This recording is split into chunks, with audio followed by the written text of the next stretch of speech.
ఈ రెండేళ్లలో ఈ రెండేళ్లలో ఈ రెండేళ్లలో తీవ్రంగా ఈ రెండేళ్లే కాదు దాదాపు గత 7-8 ఏళ్లుగా తీవ్రమైన క్యారెక్టర్ అసాసినేషన్ ఎఫర్ట్ నా మీద, వ్యక్తిత్వ హననం.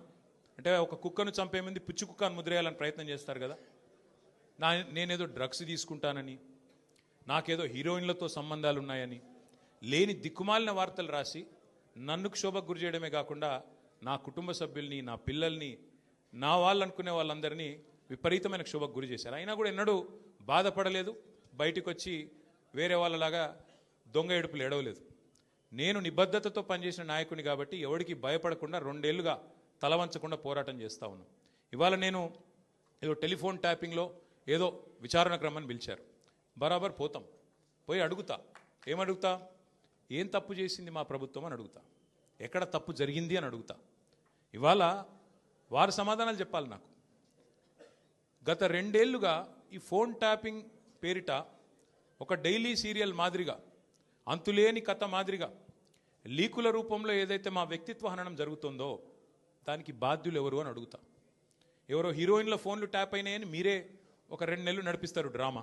పోలీసు వాళ్ళు, కాంగ్రెస్ పార్టీ వాళ్ళు మీరే లీకులు ఇస్తారు, మీరే రాయిస్తారు, మీరే మళ్ళీ మీదికెళ్ళి మా వ్యక్తిత్వ హననం చేసే ప్రయత్నం చేస్తారు. ఇక వీళ్ళని బెదిరించిందట, వాళ్ళని బెదిరించిందట అని మీరే రాపిస్తారు 2 నెలలు.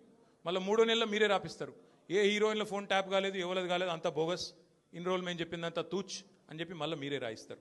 మరి నా పరువుకి, నా ప్రతిష్టకు కలిగిన నష్టానికి ఎవడు బాధ్యుడు? రేవంత్ రెడ్డి బాధ్యుడా?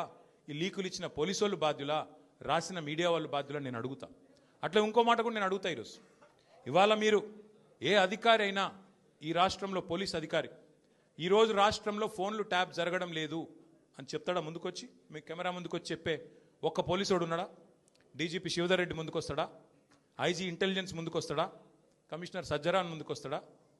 వాళ్ళకి తెలుసు, పోలీసు వాళ్ళకు, భారతదేశంలో స్వాతంత్రం వచ్చిన తర్వాత ఆనాటి నుంచి ఈనాటి వరకు, నెహ్రూ గారి టైం నుంచి ఈరోజు మోడీ గారి టైం దాకా గూఢాచారి వ్యవస్థలు ఎప్పటికప్పుడు పనిచేస్తూనే ఉంటాయి.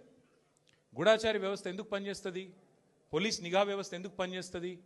ఎవరన్నా ప్రభుత్వాలను అస్థిరపరిచే కుట్ర చేసినా, దేశంలో శాంతి భద్రతల సమస్య తలెత్తే విధంగా వ్యవహారం చేసినా, లా అండ్ ఆర్డర్ ఇష్యూ వచ్చే విధంగా ఏమైనా అపభ్రష్టపు పనులు చేసినా వాటిని నిరోధించడానికి డెఫినెట్గా పోలీస్ వ్యవస్థ తన పని తాను చేసుకుంటూ పోతుంది.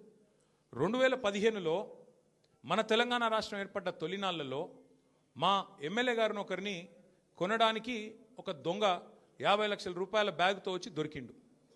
దొరికిన తర్వాత